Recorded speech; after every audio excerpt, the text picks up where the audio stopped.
ఓం నమ శివాయ. అందరికీ నమస్కారం అండి. ఈరోజు మనం కాలభైరవాష్టకం యొక్క అర్థాన్ని చాలా సులభంగా తెలుసుకుందాం. ఆదిశంకరాచార్యులు రచించిన కాలభైరవాష్టకం పరమశివుని భీకర రూపమైన కాలభైరవుణ్ణి కీర్తిస్తూ భయాలు తొలగించే, సకల ఐశ్వర్యాలను ప్రసాదించే మహాశక్తివంతమైన స్తోత్రం. ఇది కాశీ క్షేత్ర అధిపతిని ప్రార్థిస్తూ భవసాగరాన్ని దాటించే కాలభైరవుని దివ్య స్వరూపాన్ని వర్ణిస్తుంది. స్తోత్రంలోని మొదటి శ్లోకం మరియు అర్థాన్ని తెలుసుకుందాం. దేవరాజ సేవ్యమాన పావనాంగ్రి పంకజం వ్యాలయజ్ఞసూత్రమిందు శేఖరం కృపాకరం నారదాదియోగి బృందవందితం దిగంబరం కాశికాపురాదినాథ కాలభైరవం భజే. ఇప్పుడు దీని యొక్క అర్థాన్ని తెలుసుకుందాం.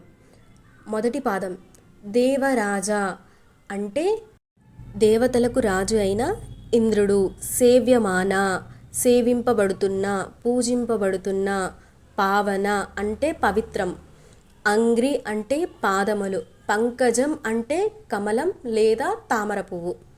దేవరాజ సేవ్యమాన పావనాంగ్రి పంకజం అంటే ఇంద్రుడు మొదలైన దేవతలచే పూజింపబడుతున్న, సేవించబడుతున్న పవిత్రమైన కమలముల వంటి పాదపద్మములు కలిగిన కాలభైరవుణ్ణి నేను భజయిస్తున్నాను.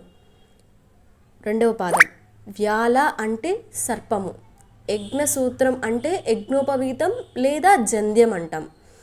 ఇందు అంటే చంద్రుడు, శేఖరం అంటే తలపైన ధరించినవాడా, కృపాకరం అంటే కరుణను ప్రసాదించేవాడా, దయాస్వరూపుడా అని.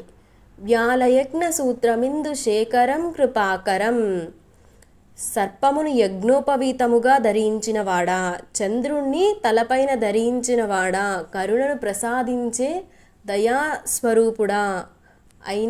దయాస్వరూపుడైన కాలభైరవుణ్ణి నేను భజయిస్తున్నాను.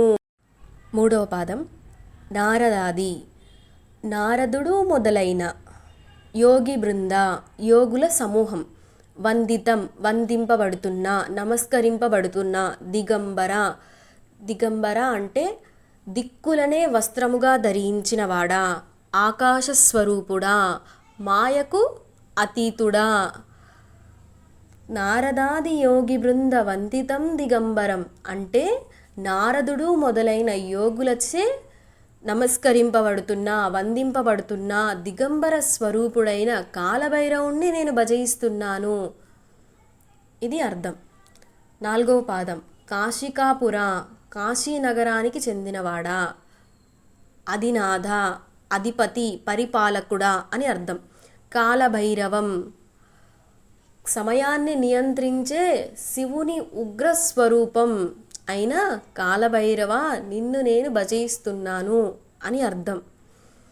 దేవరాజ సేవ్యమాన పావనాంగ్రి పంకజం వ్యాలయజ్ఞ సూత్రమిందు శేఖరం కృపాకరం నారదాదియోగి బృంద వందితం దిగంబరం కాశికాపురాదినాథ కాలభైరవం భజే. ఇంద్రుడు మరియు దేవతలచే పూజింపబడుతున్న పవిత్రమైన కమలముల వంటి పాదపద్మములు కలిగినవాడా, సర్పమును యజ్ఞోపవీతముగా ధరించినవాడా, చంద్రుణ్ణి తలపైన ధరించిన కరుణాస్వరూపుడా, దయాస్వరూపుడా, నారదుడు మొదలైన యోగులచే నమస్కరింపబడుతున్న దిగంబర స్వరూపుడైన కాశీనగరానికి అధిపతి అయిన కాలభైరవుణ్ణి నేను భజయిస్తున్నాను. ఇది కాలభైరవాష్టకంలోని మొదటి శ్లోకం యొక్క పూర్తి అర్థం. తర్వాతి వీడియోలో నేను రెండవ శ్లోకం యొక్క పూర్తి అర్థాన్ని అప్లోడ్ చేస్తాను. అందరికీ నచ్చితే కనుక లైక్ చేసి సబ్స్క్రైబ్ చేసుకోండి అండ్ షేర్ చేయండి. మీ సపోర్ట్తో నేను భైరవుడి గురించి మరిన్ని వీడియోస్ని చేస్తాను. ఇంతటితో సమాప్తం. స్వస్తి.